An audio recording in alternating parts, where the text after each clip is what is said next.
our focus thus far has been managing the initial onset of the crisis, looking at our fleet, looking at our liquidity, right-sizing the organisation from a headcount perspective, but also investing in what it will take to meet this new world and the recovery. So investing a lot in our customer experience, the health and safety elements, the cleaning regimes, the touchless environment on the ground and in the air, and really just reassuring people that we're a trustworthy carrier to fly. We were one of the only carriers to refund people in cash rather than just credit earlier in the piece. Now we're offering insurance, including COVID cover, and being flexible on changes. So we're preparing ourselves for the progressive opening of borders, slow though it may be.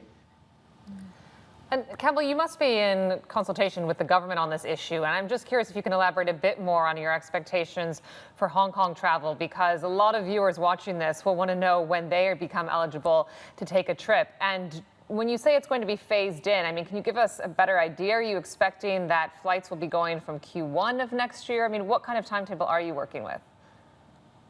Well, obviously, this is a matter for the governments to agree amongst themselves. I think at the moment, they're still ironing out the details between themselves.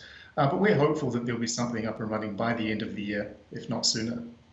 By the end of the year, okay. And have you been given any indications as to whether similar bubbles will be formed with other destinations? Well, Singapore's been quite proactive in unilaterally opening its borders to a number of countries where they've managed to treat the COVID situation well. There are standing invitations with New Zealand, with most of the states in Australia, with Vietnam, Brunei, and potentially others. And all it will take is for one of those countries to reciprocate. Probably the Hong Kong regime will be the one that is a demonstration model that gives all parties more confidence to step forward.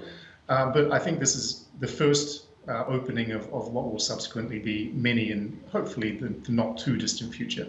Given that SIA's plant load factor stands at about 17–18%, can those numbers change? I mean, for Scoot, how do you map the recovery in terms of demand for 2021, not even beyond?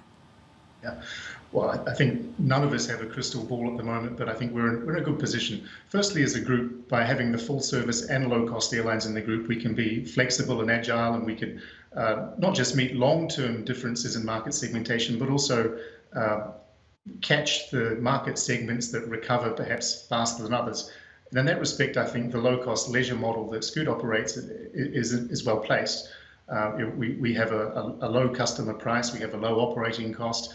We are carrying people within a region, and it seems that people's risk perception magnifies with distance traveled. There are many things that I think are advancing the low-cost model. So I think as a recovery comes, as governments open borders, we have reason to remain hopeful that there will be a recovery, hopefully not too far away.